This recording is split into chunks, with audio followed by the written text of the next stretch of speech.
How is everybody? It feels like a very long week. It's Wednesday. I know. It feels like it's, The weather's not helping. It just seems so gloomy. You're right. Kyle's here. I think that we have 4 board members now. So Elaine's here. that's enough, right? Yeah, I think so. Let's see who. Yeah, we don't have. Who's here?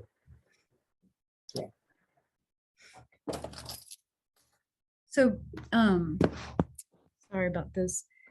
So what we've got going on is Leon Bryson is he's outside the Shields Carter room, watching the hallway in case anyone comes over, because the doors are locked and we don't, if somebody wanted to come and give public input or agency participation, we want to be able to allow that. So he's there watching all the doors at once. And I'm in the staff office because the door to the Shields Carter room was inadvertently locked too. So sorry about that. But this is probably the last Zoom meeting we're doing, the last Zoom board meeting that we're going to be doing. Okay, so the study session next week is probably going to be in person. Well, I think you all canceled the study Oh, session. yes, we did. So the next meeting, at least the next meeting that we have scheduled, is April 20th.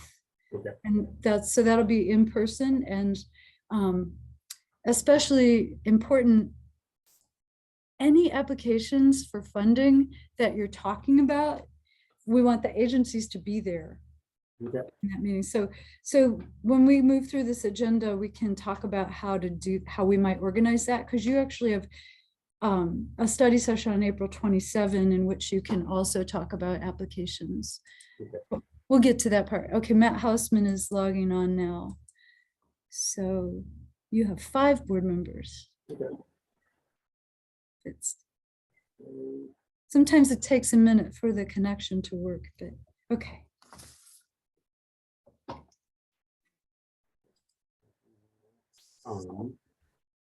So can we go ahead and get it started?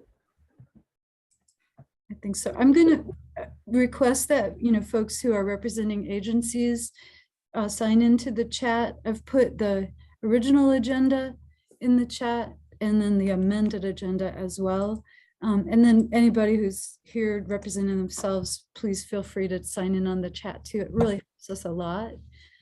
So, okay, I'm ready. Okay. So Stephanie, go ahead and call to order. Roll call. Matt Hausman, Here. Daphne Maurer, Elaine Valencia, Here. Patterson, Here. Jane Sprandel, Here, John Paul Joachim, Joe Omosage. Here. Vote to approve the agenda. So on Monday, we posted a revised agenda. It's exactly the same as the original agenda, but has this additional item. So this is the agenda that I would request you consider and approve. Okay, very wise. So move to approve revised agenda. I will move to approve the revised agenda. I'll second it. Stephanie? Elaine Valencia, Yes. Kyle Patterson, Yes. Jane Sprandel, yes, Matt Hausman, Yes. Joe Omosage. Yes. So Leon is out there. Any citizen input? Anybody out there?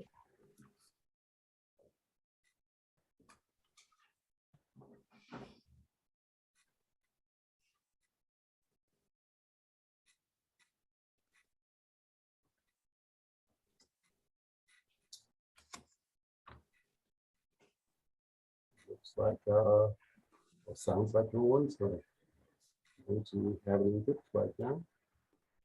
Maybe wait a minute. Joe, I'm sorry, I couldn't hear what you said. So we'll just wait a little bit, see if anybody else is going to have an input. Do you want to, the folks, maybe someone on the Zoom meeting wants to give public input. Okay.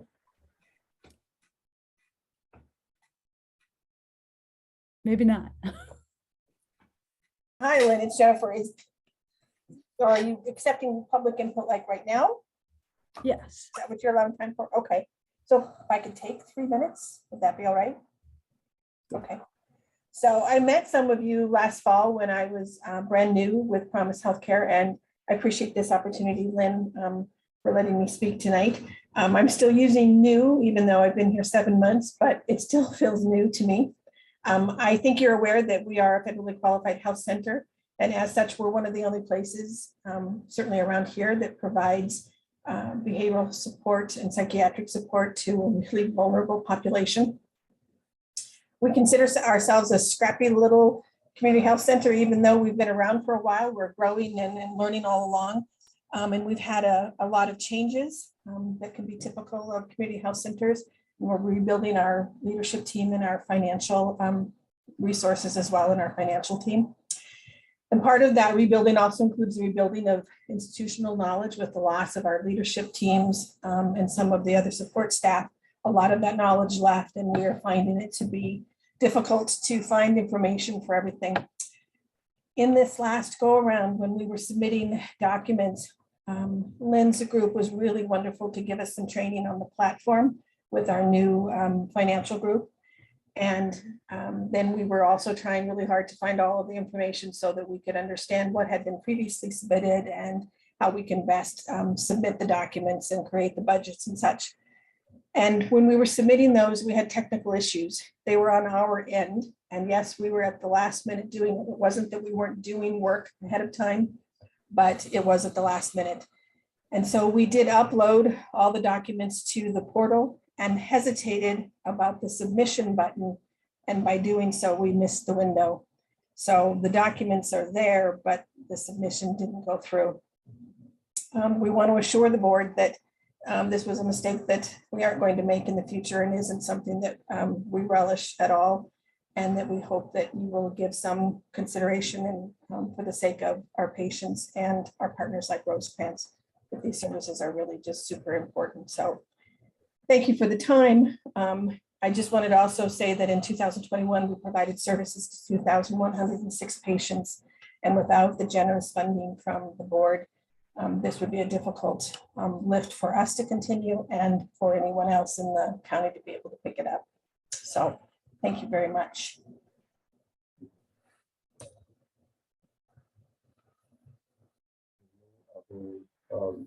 Input?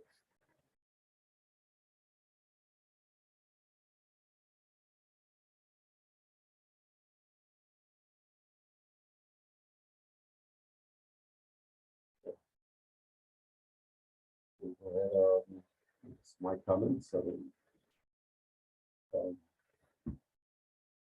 The Champaign schools look like it's going to be going on strike, so it's one of those things that I think mental health is going to be important. If the kids are not in school, the kids have been in and out of school for the last 2 years. That's something that's going to affect our community again. It's something to be aware of as health providers within our community. So if they do end up on strike, let's also hope for the activities for the young men and women to be involved in, so they're not just out in the streets without anything. I support the board. I support the teachers. I support education for our students, and mental health is health.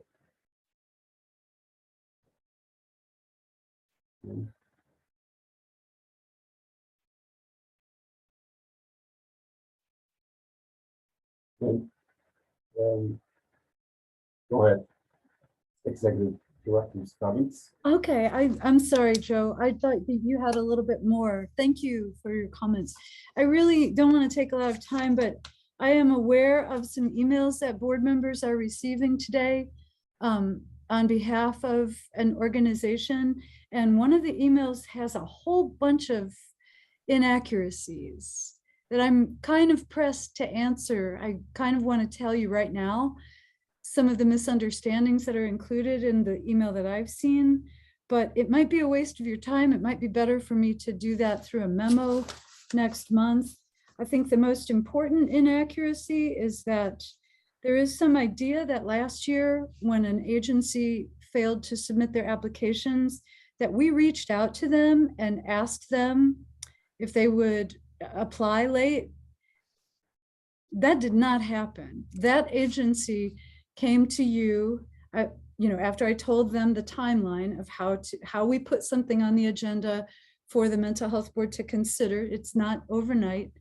They came to you and asked for permission to submit late applications. My advice was that because this was simply an oversight on their part, that the best thing for you to do would be open the whole application system, giving proper public notice, which is 21 days in advance. That involved our staff working overnight to write the notice of funding opportunity and get it in the newspaper as fast as possible and on the websites. And then 21 days later, open the application cycle again for anyone. And there was more than one agency submitted an application during that second cycle. This was just to protect fairness and your obligations as a funder. But the understanding here is this person is saying that a precedent was set by the mental health board last year by allowing late applications for one agency over others. That is absolutely not true. It is easy to document. It's easy to go back and look at the board meeting recordings and understand that that is not true. And some of you were there, so you might remember it, but I thought it's quite unfair for you to be confronted with information like that, which is not the case. And no one on our staff reached out to that agency to ask them what was going on. That was, the agency reached out to us. So just to clarify that.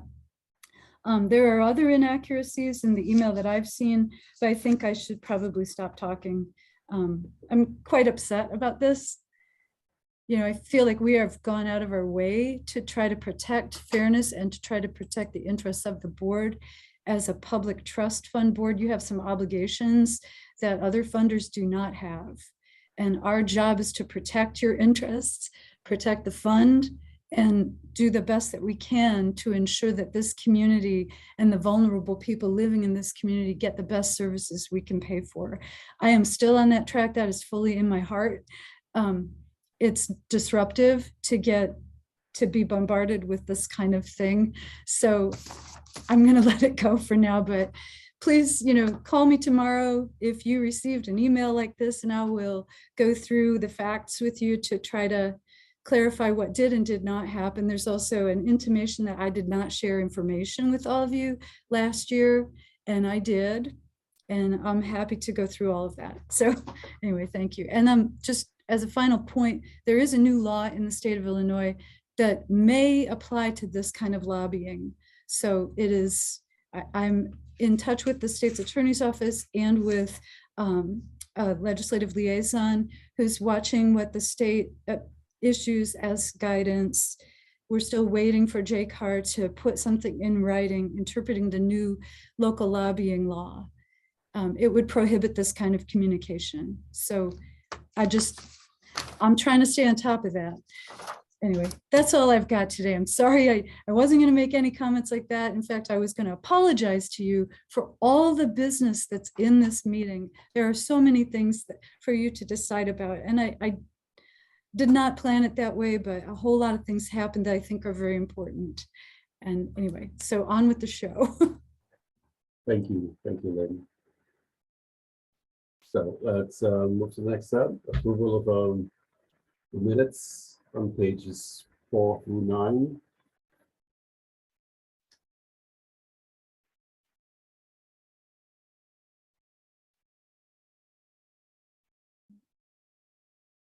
If there's no discussion, I make a motion to approve the minutes as presented. I'll second that motion. Stephanie?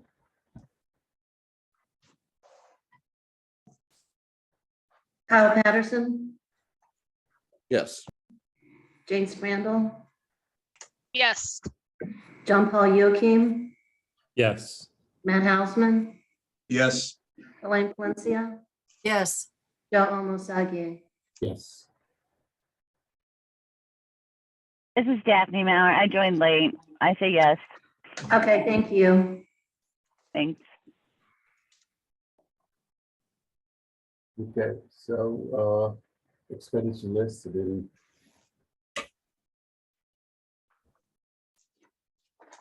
See it.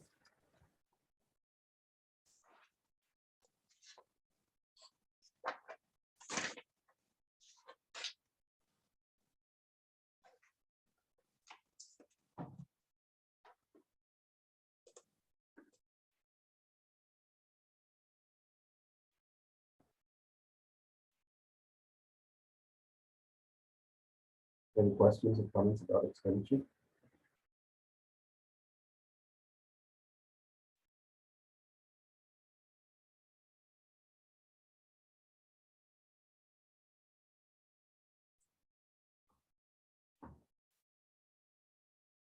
I think Lynn has a question Okay, or a go ahead. comment. It's out of order, but I just wanted to make a comment or ask that Chris Wilson comment on this. Okay. Is that okay? Okay, go ahead, Chris. If Chris is available, he worked on this. Yeah, I'm here, Lynn. Forgive me for not going on camera. I'm trying to get dinner on the table for my kid. So yeah, I just wanted to point out that this report may look a little different this month to you guys. If you're not aware, the Champaign County government they went live with a new ERP system. One of the major functions of this ERP system are the finances and the accounting functions. So this is a brand new report based off of that new ERP system. There are a few details that are missing compared to the old expenditure report. I'm working closely with the auditor's office to try and find a report that meets all of my requirements. But in the meantime, if anybody has some questions, I'm more than happy to fill them in. All I see that it looks clear. Need to see it's more sharper.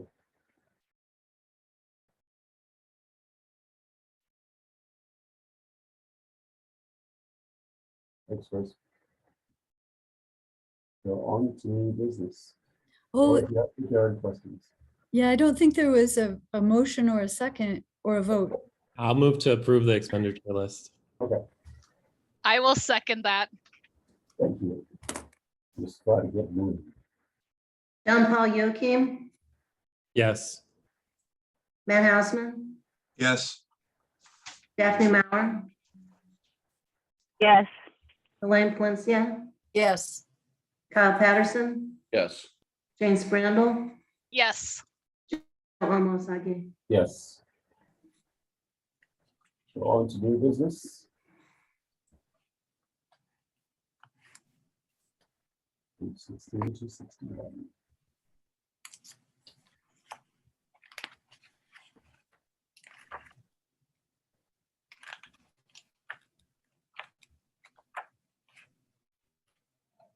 So the 3-year plan is complete unless you find errors or room for improvement or things that you'd like us to do differently. The board has a statutory requirement to submit an annual report within 3 months of the end of the fiscal year. The contents of that report under law only have to be the financial statement, which is, gosh, I'm sorry for zooming around like this. The financial statement of basically of the board expenditures and reviews, which is this one.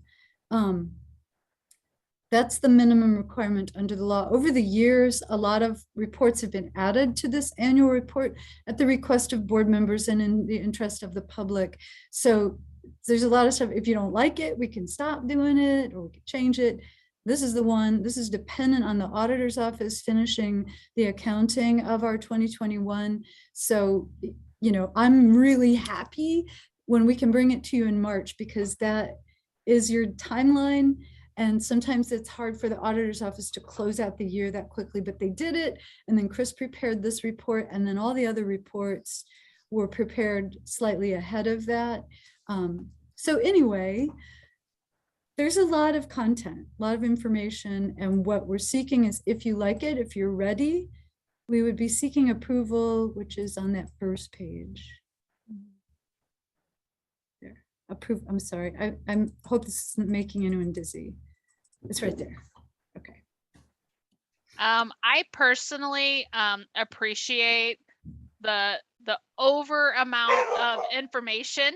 I think we're very transparent, and I think that's always good, especially in our state of affairs of our country. And I think there's a lot of what's going on. So I appreciate all the data and all that goes into it, but I also totally recognize that took a lot of time and a lot of effort. So again, I guess if it's something where people are like, the time and effort is not, warranted, then I understand that. But I really appreciate it. I think it makes us look very good and transparent.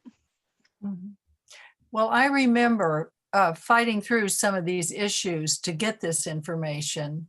And I use this report when I start looking at next year's applications. I go back to this and look and see where the movement has been and where we might need to go in terms of demographics and money and so on. So I'm happy to get all this information in March when I'm starting to look at the next year, and all of that information is really helpful. So good for you all. Good. I like it for that too. Yeah. Yep.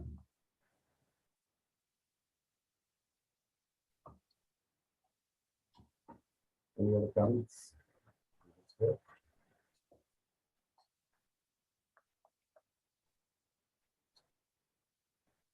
So I need a motion.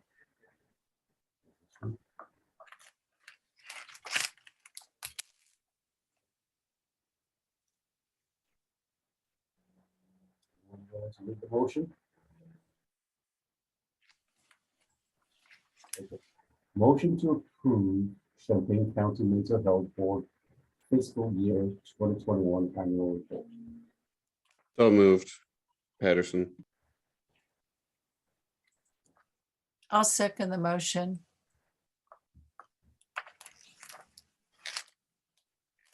So Stephanie, roll call. Matt Hausman, Yes. Daphne Maurer, Yes. Elaine Valencia, Yes. Kyle Patterson, Yes. Jane Sprandel, Yes.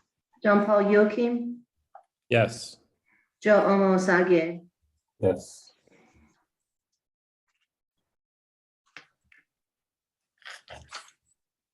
So review applications on page 62 through 65. Struggling to keep up. Sorry. Okay, so this is really in the agenda just as a discussion point in case y'all want to do anything in particular with the process. And I can tell you what we're thinking of for the process.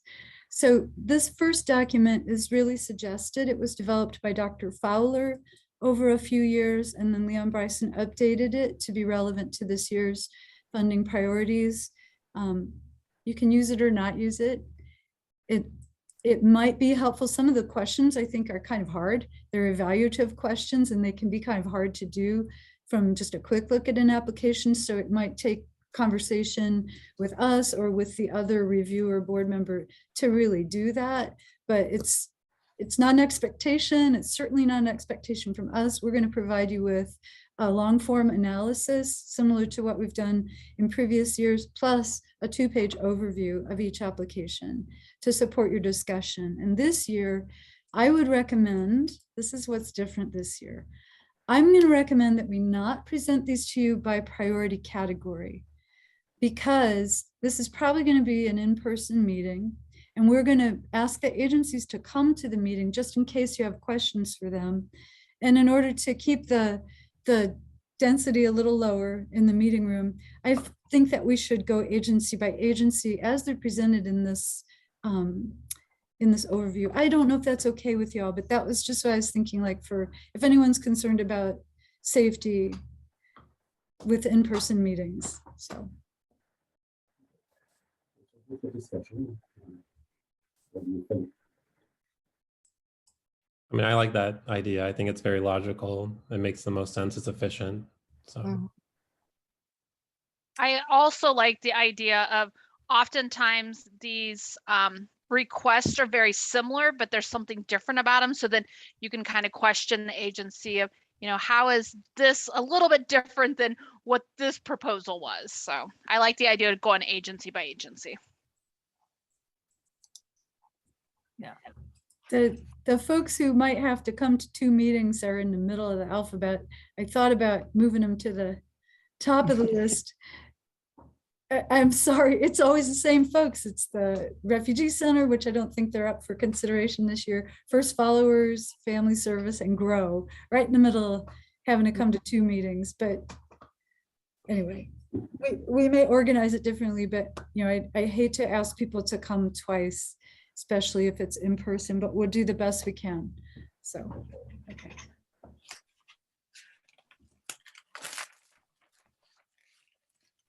Also, I wanted to tell you, in case you get in that online system and you don't like looking at the applications there, we did make copies on paper of all the forms, just in case you'd rather do it that way. I've done this a lot of years, and there's a point in the season where I just break down and need to have a piece of paper to write on. So they're sitting here in my office in case anybody would like them. They're a bit big to put in the mail, but we could do that too if that were best. So.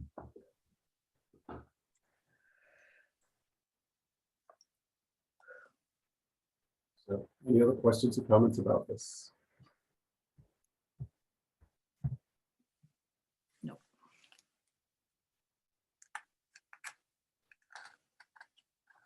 So, since no action requested, let's move on to the next. 66. 66.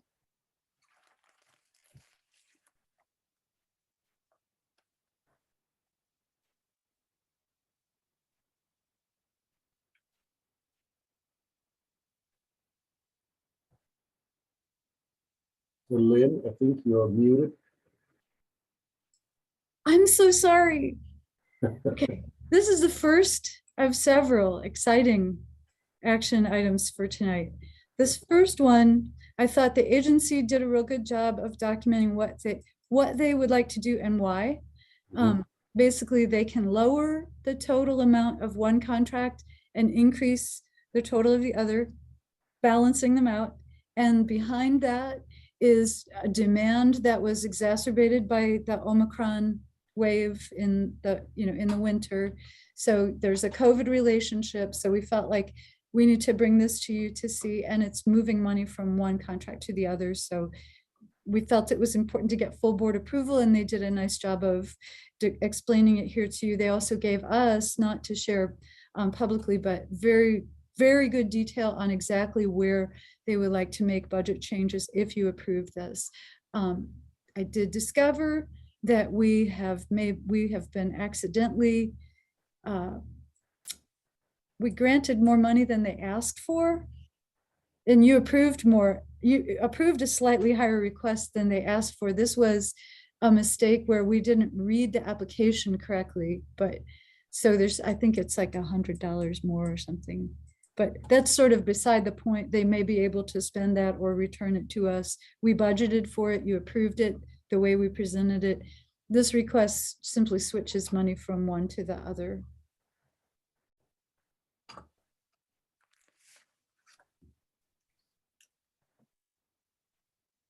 Discussion?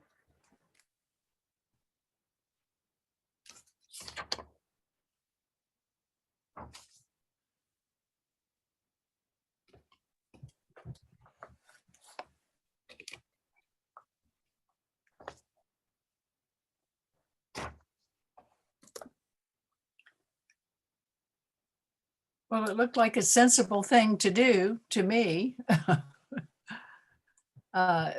With the detail that, the extra detail that you say, Lynn, it was given, it's clear what we have. And it's neutral, budget neutral for us. So I don't see a problem.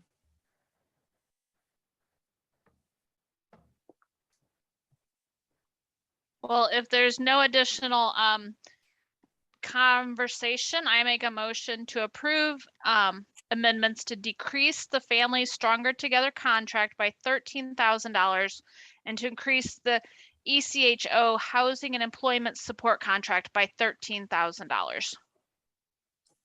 I'll second that. Stephanie?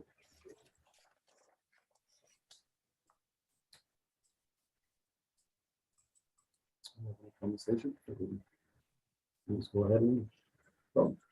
Sorry, I didn't realize I was muted. Jane Sprandel, Yes.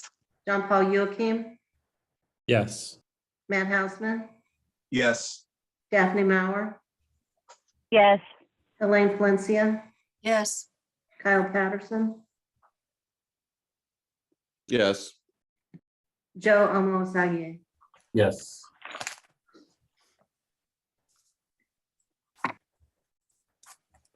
All right. Here comes the next one. So this is a slightly different situation. This is, we got our wires crossed. And we did not ask you for approval of a 2-year contract for the summer youth initiatives, which had typically been a 2-year contract before. And I think a lot of people assumed it still was. The reason that I had not asked for 2-year was because before we got the ARPA funding from the county, it didn't look like we had enough money to fund everything. And so this was just like maybe unexpected, and we miscommunicated with the agency at some point. So we did issue a 1-year contract as approved, but everybody seemed to think it was a 2-year contract. And this is, again, those tier sheets are not easy to read. So we are checking them and double checking them and triple checking them. And I'm really nervous about the tier sheets. You know, they have to be correct. So this is our mistake. I think I spent way too much time explaining that it was our mistake in here, maybe overcompensating a little bit, but I would request permission. I did not put in budget impact here. I should have done that. The budget impact would be 107,000. That's what the program has cost for probably 8 years. So this is a little bit maybe a weightier decision, but I do think under with the current applications plus this, it's all pretty affordable.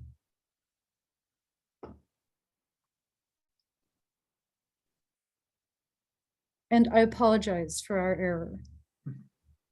I mean, to be honest, you know, if they applied this year, I don't see any chance that we would have refused the funding for them. So, you know, I think it's obviously an error we don't want to make, but I think in the grand scheme of things, you know, it doesn't change what would have happened for them. I mean, I would approve the funding, but I'm happy to hear what other people have to say.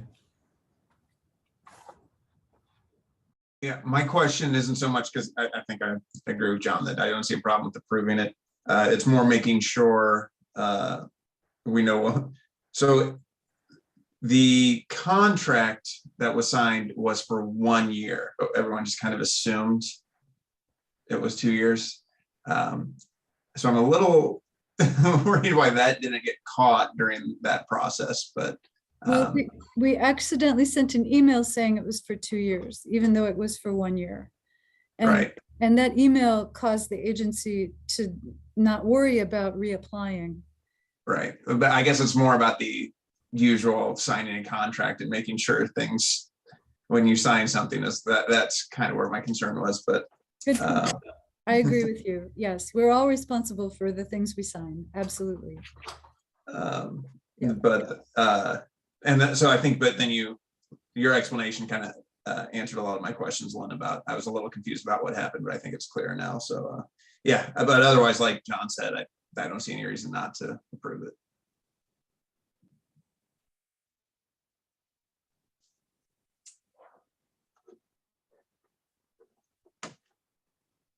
Seeing as there's no other discussion or comments, I'll move to motion to approve the 1-year extension of the term of 2022 contract with the Don Moyer Boys and Girls Club for Coalition Summer Youth Initiatives. I'll second. Stephanie? Daphne Maurer, Yes. Elaine Valencia, Yes. Kyle Patterson, Yes. Jane Sprandel, Yes. John Paul Yuki, Yeah. Yes. Matt Hausman, Yes. Joe Omosagie. Yes.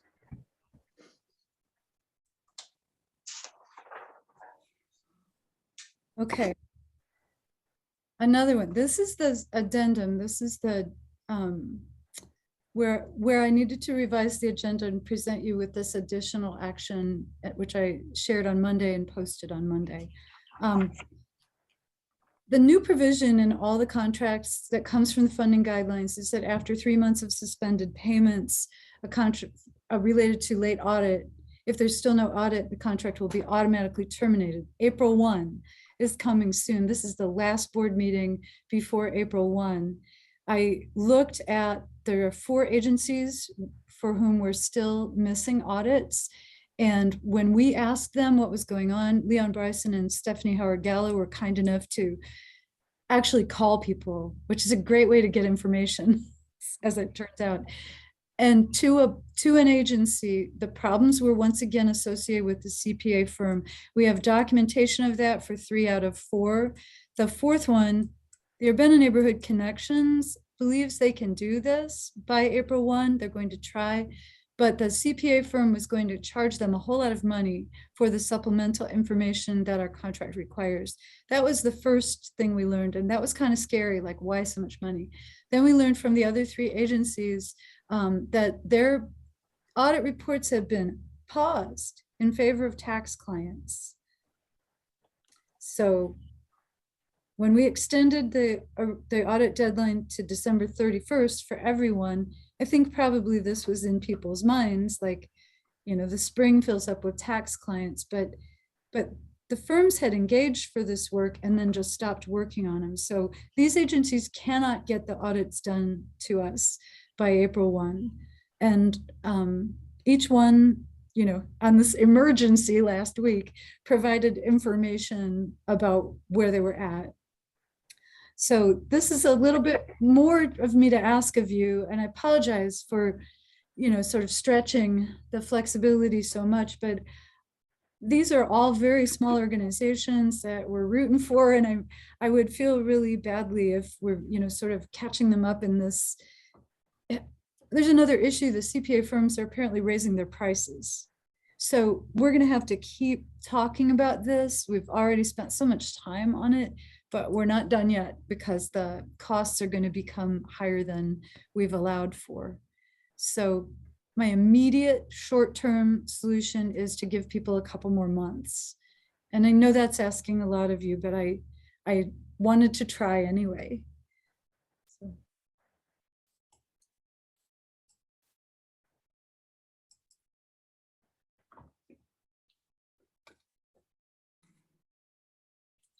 Do we know if these audit firms have promised that they will get these audits done by some date? Yeah, I didn't collect the engagement letters. I believe that we have those here. I haven't seen them, like, to see that they've said, yes, we will get that done by December 31st, which was the commitment we were looking for.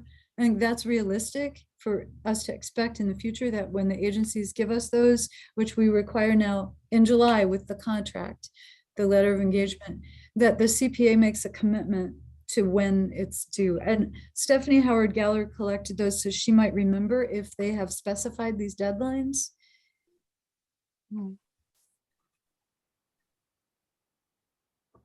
Well, I guess I'm assuming that these are local CPA firms. And I guess my initial like cranky self is, what a bad business practice. You know that these are important. You know you made a promise. And how dare you try to overcharge them now because you didn't get it done in a timely fashion. So I guess I kind of have a bad taste in my mouth about these CPA firms. And so maybe Well, don't tell me who they are because I might have to get cranky. they're in this packet. Well, they're talking about raising prices for the next time, not for this time. But the concern that I have is the same as your concern. Like if they made a commitment to complete this work by a certain date, then how can they reason putting these agencies after tax clients? But I don't have the letters of engagement to prove that. So I don't know, maybe I should hold back. Those, I think we do have those, but I'm not sure where they are, so.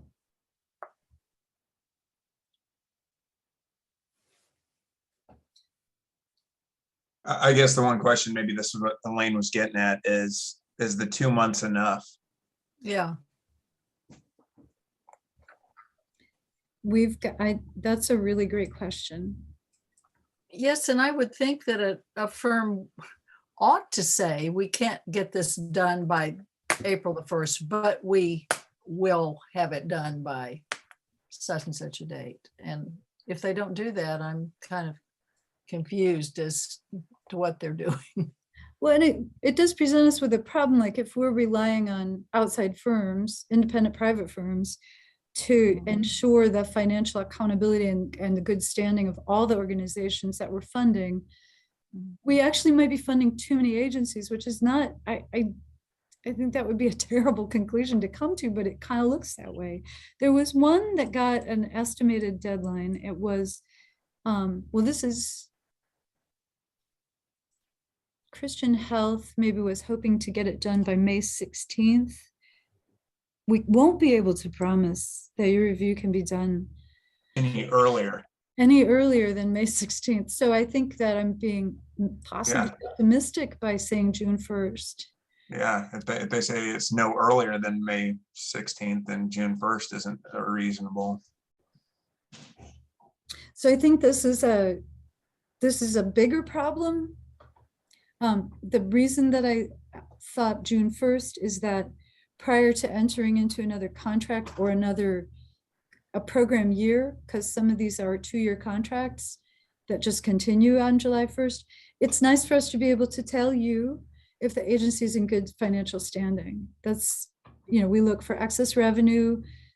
We look for problems which especially might be typical of small agencies, like our payroll taxes being paid. Does the agency have enough people involved in each financial transaction?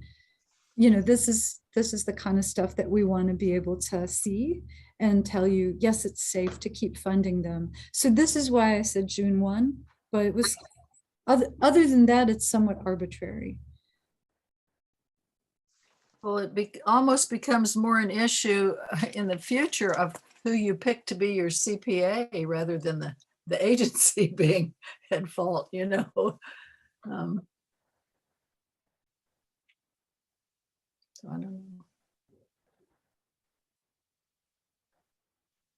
I mean, I think, oh, go ahead. Right. It's tough. I'm sorry, John. Go ahead. That's okay. I was going to say, I think it's fine to push it to June 1st, and then we can just see at the next meeting, how things are going.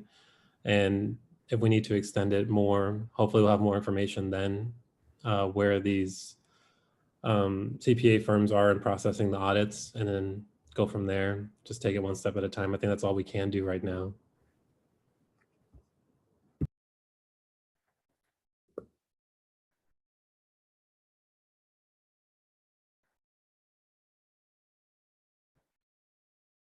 Any other comments or questions?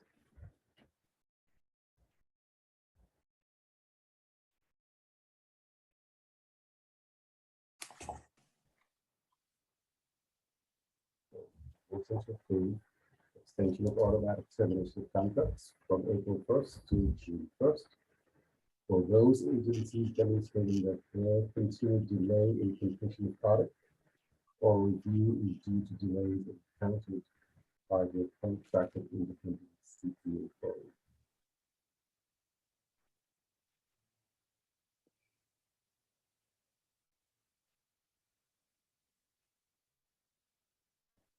I'll also move to approve the motion.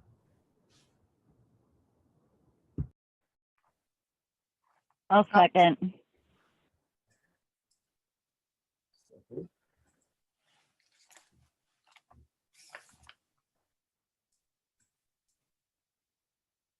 Patterson,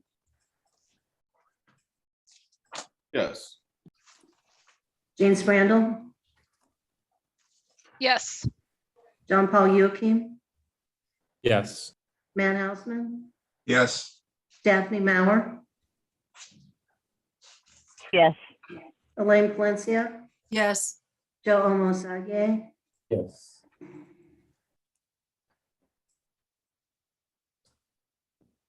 Thank you. Again, I'm awfully sorry to spring so much on you, especially at the last minute and a tough issue like that, which sort of calls for further review of our whole system. So, but the next item, depending on what you think of it, might be the best thing I've brought you in years, maybe. So, I don't know. So, okay. We have some of these items are actually done now. In fact, everything is done. All the repairs which were indicated are done. The house is ready to be relisted, but we have an offer.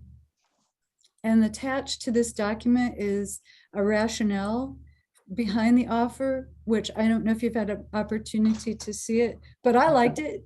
So I have two motions for you. One is accepting the offer, and then the second is relisting the property. Obviously, we could accept the offer tomorrow. If you approve this, the DD board did approve this earlier today. If you don't approve it, we can relist the property.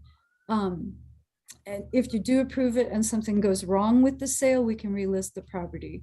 And we would relist it at this higher price based on the new market analysis and the repairs which have been completed. So there you go. I thought it was good news. It is. So let's have a conversation about it. Yeah, I liked who the offer was coming from, that it kind of is going towards the intended purpose, so I'm in favor of accepting the offer.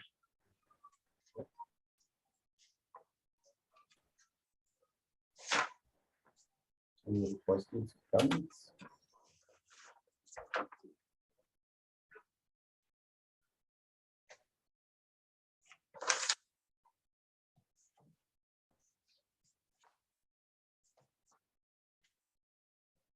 If not, I'll go ahead. I'll move to authorize the executive director to accept the offer on the Inglewood property at $275,000. I guess it's already been approved by DDB, so. I'll second that. Stephanie? Matt Hausman, Yes. Daphne Maurer, Yes. Elaine Valencia, Yes. Kyle Patterson, Yes. James Randall, Yes. John Paul Joachim, Yes. Joe Omosage, Yes. All right, I'm going to show you that second motion. It's really a contingency at this point. Hopefully the sale will go through. But if it doesn't,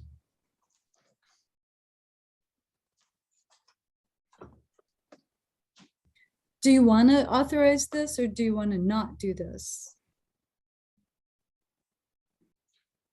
What did DDB do? They authorized relisting of the property, so so that if something happens with the sale, we would automatically relist the property.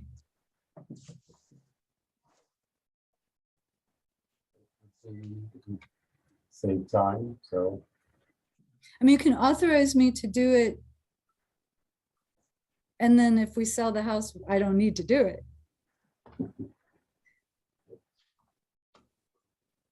I think that's okay. I'm not sure. Yeah, that's why I was curious. I was curious if DDB amended it to say something like, in the event that the offer doesn't go through. They did. They did. Okay. Yeah. Do you want to do the same? I think that would make the most sense. Okay. So,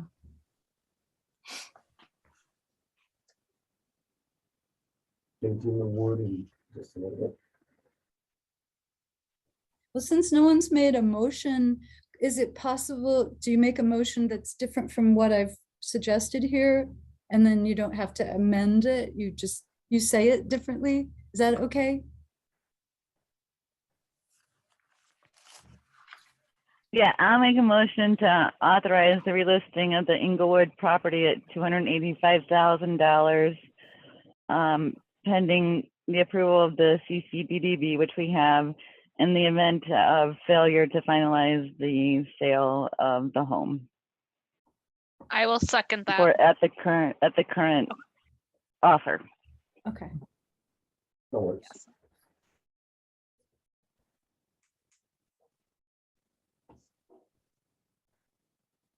I think Jane already seconded that, so. Yes, I did second it. Oh, okay, I'm sorry, then I need to stop sharing. I apologize. Okay. So, Kyle Patterson, Yes. Jane Sprandal, Yes. John Paul Yoki, Yes. Matt Hausman, Yes. Daphne Maurer, Yes. Elaine Palencia, yes, Joe Omasagi. yes.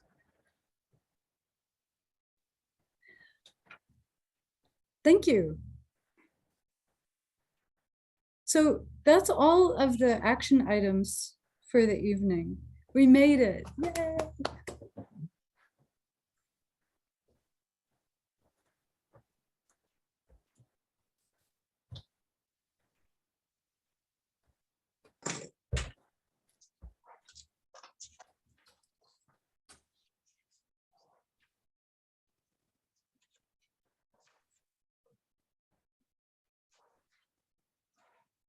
So as we were talking about earlier, unless the governor issues an extension of the disaster proclamation, we are meeting in the Shields Carter Room in person on April 20th. And I do try to stay in touch with the state's attorney's office in case I miss the news. So, and then I'm not sure, I've been talking to County IT about having the Zoom available for people who just want to listen, and that really like hurts their heads to think about, because they've had so many bad experiences with hybrid meetings. So I can't promise that we would be able to do that.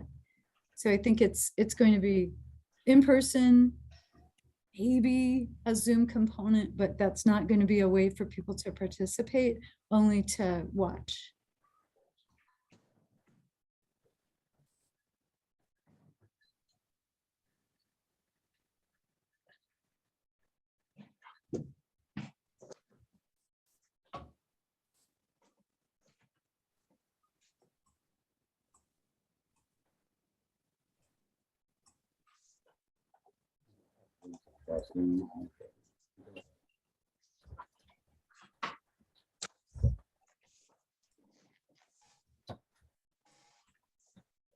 Any questions about Zoom?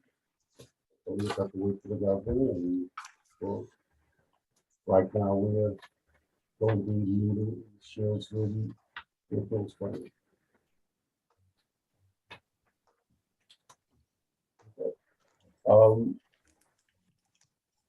Next it says acronyms, and any questions about those acronyms and words and things like that?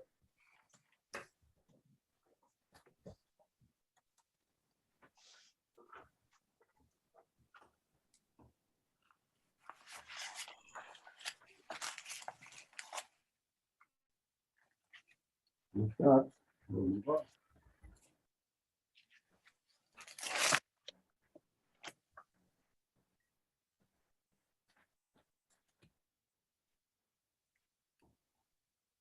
So agency input.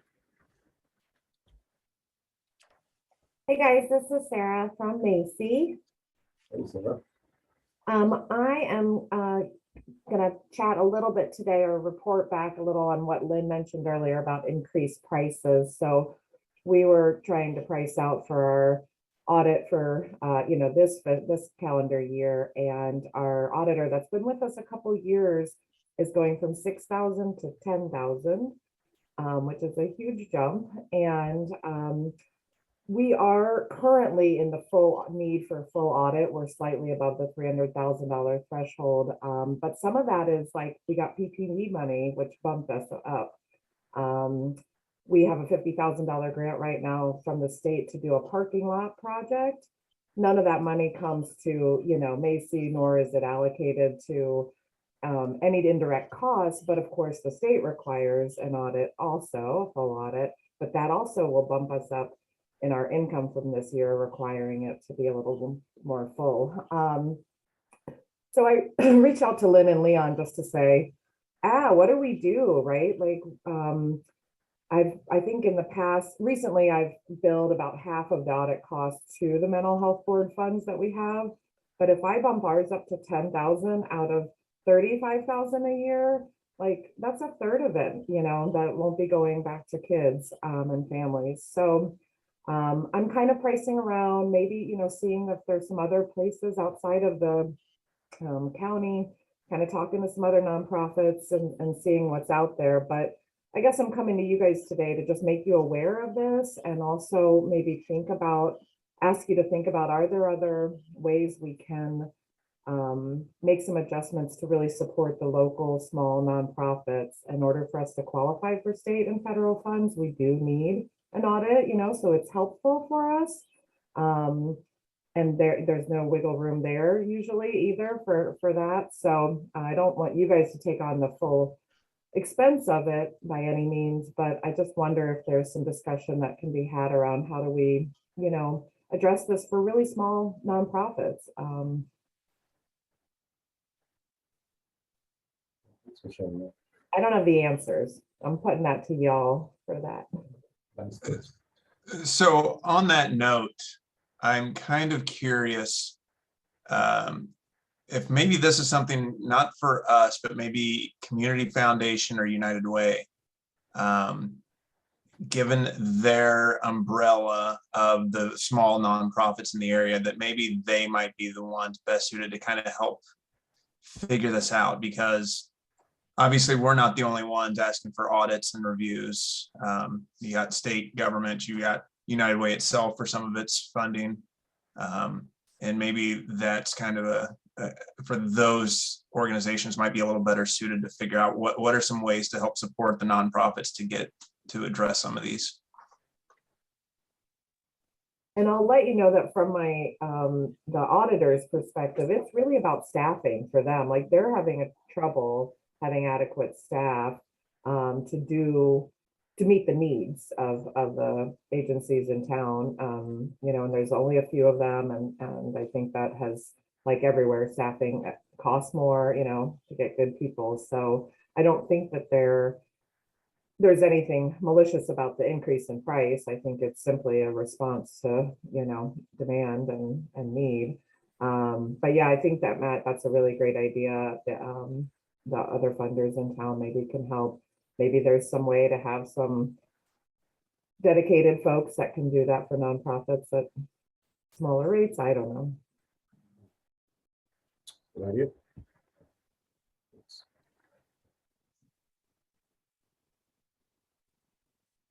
I did look up, I looked up, there's an accounting group for Illinois, and you can type in what you need, kind of filter out what you need, and it spits out a list of agencies. And of course, there are 3 in Champaign, and I think there was one in Watsika, and maybe one in Canton, which I know isn't convenient and maybe not any less pricey, but that was something that I saw online. So there's some in Springfield too. Yeah, my board president works in Piatt County at the mental health center there, and their agency is a much larger than Macy agency, over $1 million in revenue, maybe closer to 2, and their audit costs about 8,000. So I wanted to kind of do some comparisons. So I'm going to see if that firm will work with smaller groups, but maybe they don't. You know, maybe their specialty is county sort of things. I'm not sure.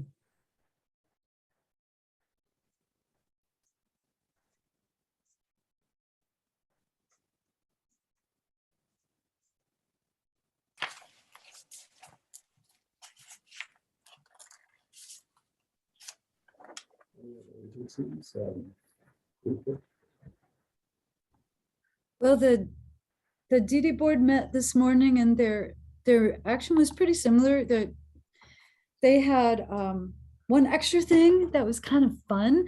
They are prepared to go talk to the county board about an issue that's really important to them. It might be really important to you all as well, but they wanted to take the initiative to bring this up. It's not in the form of a formal request for ARPA funding, but it could result in that. But it is more like, I thought it would probably be good for just some in-person board-to-board communication, and they're sharing information that a lot of people don't have access to. So that was kind of exciting. And, you know, I'll keep you posted if anything happens, but the point I think was more to advocate and to get, see where we can get with some good advocacy and just sharing concerns that a lot of people don't know about. So maybe I'll show you all that someday. Otherwise, they, you know, as you know, they did consider the SILA actions, and they approved offering, like accepting the current offer. They also approved, as you did, an amended motion, or a motion that creates that contingency where I could relist immediately if the sale were to fall apart. I am so happy about this. This is, in my opinion, this is the best thing that could happen for all of us, to see the home continue to be a Scylla. And especially, like, there's this little side story that I don't know if I've shared with you, or perhaps not recently, which is that when we started to establish that Scylla in that neighborhood, the neighbors were very upset, as neighbors always are. And over the few years of operation, those neighbors turned out to be so supportive, and like they keep an eye out for the people that live there, and they would occasionally call and say, I don't know if they have a heavy enough coat. That's the kind of neighborhood we want Scyllas to be in. So I think, like, you know, it would have been a shame to lose that too. And that's just a piece that has no dollar sign attached to it. But to me, and in my experience in this field, it's incredibly valuable. So that's all I've got for the DDB input. They're on the same track as you all are to consider applications. There are 2 applications. Well, there's 1 application which you will both be reviewing, and that's the Head Start application, which has, it is framed as mental health services, but it has a substantial piece of it, which is developmental assessment. And we've learned from the program consultant that since COVID, more kids than ever need developmental assessment and referrals and some support. So anyway, we'll get back to that in April, but that's a mutual concern with the DD board.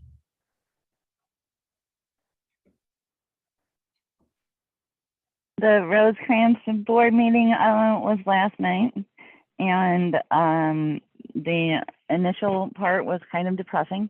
They have had losses, of course, that they anticipate will continue through March.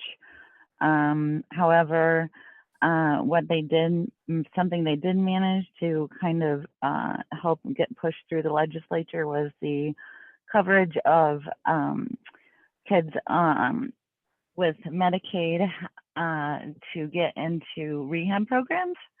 And so they had their first 2 girls start into a residential treatment program, which is covered by Medicaid. And so the girls are being girls, and but they're doing pretty well. And they have another one on the way to getting into treatment. So that was great. And then they talked about I don't know if you guys have already discussed it. Governor Pritzker announced on Friday that there's going to be an initiative this year to try to coordinate communication between 6 government agencies, and it's going to be geared toward trying to target the juvenile justice program and kind of try to streamline the services more. So there are 6 agencies, and DHS is one. I can't remember all of them, but so that's going to be over the next year. That I can't remember the woman's name who's kind of spearheading the project, but I anticipate there might be HIPAA issues and things like that that they're going to have to work through. But that was kind of exciting to find out. So, and that's all I have from Rosecrans. Thank you.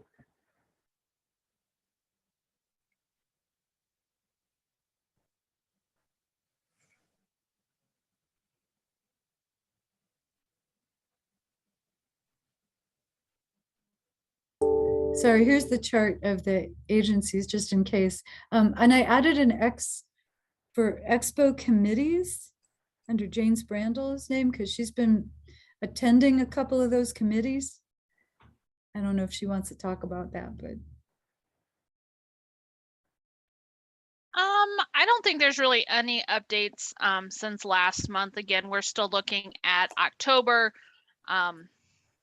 You know, I guess I'm still hesitant because we've seen how we've had issues with COVID every time we get, you know, full speed ahead, you know. So, but yeah, I think that, you know, things will fall into place in July. You'll start hearing a lot more excitement. We're going to do some save the dates and things like that. And we'll start reaching out for vendors and things like that. Thank you.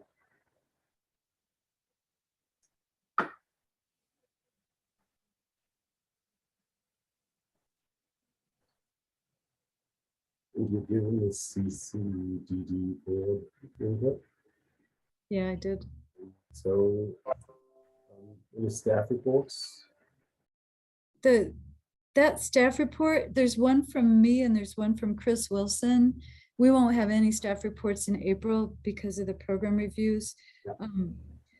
The second, like all those notes from the conference meetings, I took that and sent that section, which is a very long section, to the county board and to our state association, because the county board pays the whole county's NACO membership fees. It's an indirect way to do so, you know, and they aren't able to send a representative to those meetings. So I feel that I'm representing the whole county when it's NACO.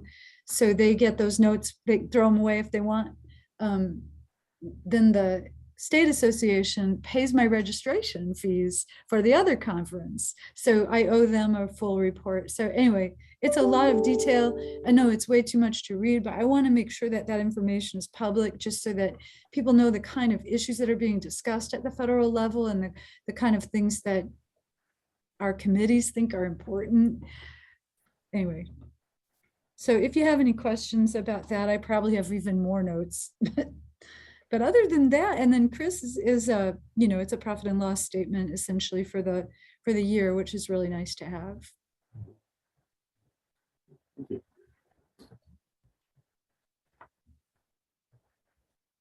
I think you've made it through everything except board announcements and adjournment. Board announcements.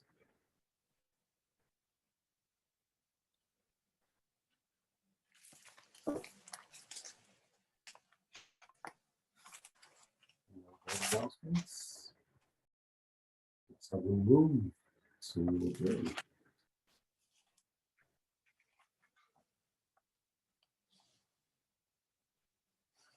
You guys want to hang it up on here?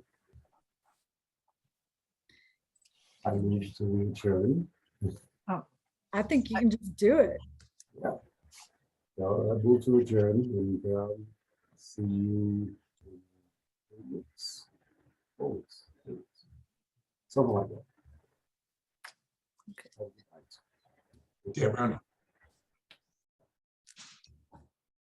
Thank you all so much. Thank you. Thank you. That was a lot of work. Thank you. Yes, Yay. Yay. April is going to be a lot more. Okay.